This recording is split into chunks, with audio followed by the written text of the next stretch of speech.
Mais déjà le navire, aux lueurs de l'aurore, du sein brillant des mers vois une terre éclore.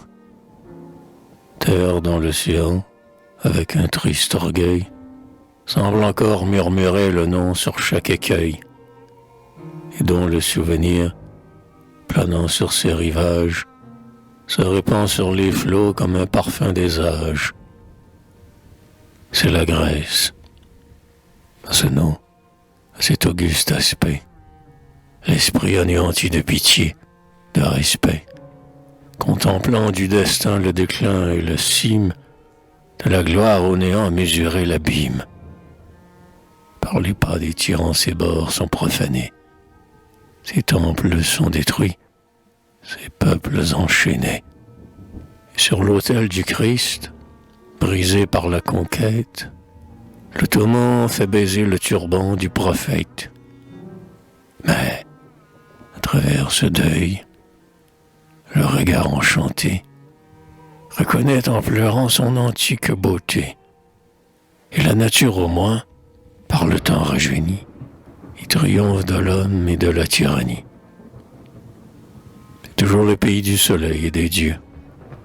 Ces mondes restent encore leur sommet dans les cieux. Et, voyant les contours de leurs cieux mesurés, semblent encore nager dans une onde éthérée. Ces coteaux, abaissant leurs cintres inclinés, par l'arbre de Minerve demi-couronné, expirent par degrés sur la plage sonore, où Syrinx sur les flots semble gémir encore. Et, présentant aux yeux leurs penchants escarpés, du soleil tour à tour selon l'heure frappée, au mouvement du jour qui chasse l'ombre obscure, paraissent ondoyer en vagues de verdure. Là, l'histoire, la fable ont semé leur grand nom, sur des débris sacrés, sur les mers, sur les monts. Ce sommet, c'est le Pinde, et ce fleuve est Alphée. Chaque pierre a son nom, chaque écueil son trophée, chaque flot a sa voix, chaque site a son Dieu.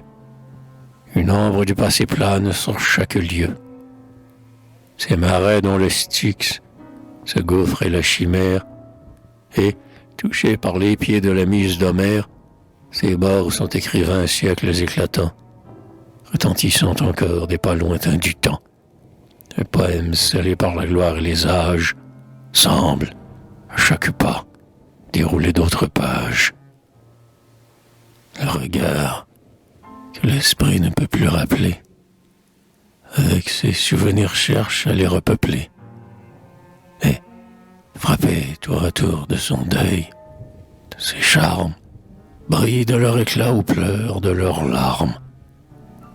Tel, si, pendant le cours d'un songe dont l'erreur lui rappelle des traits consacrés dans son cœur, un fils, le sein gonflé d'une tendresse amère, dans un brillant lointain voit l'ombre de sa mère.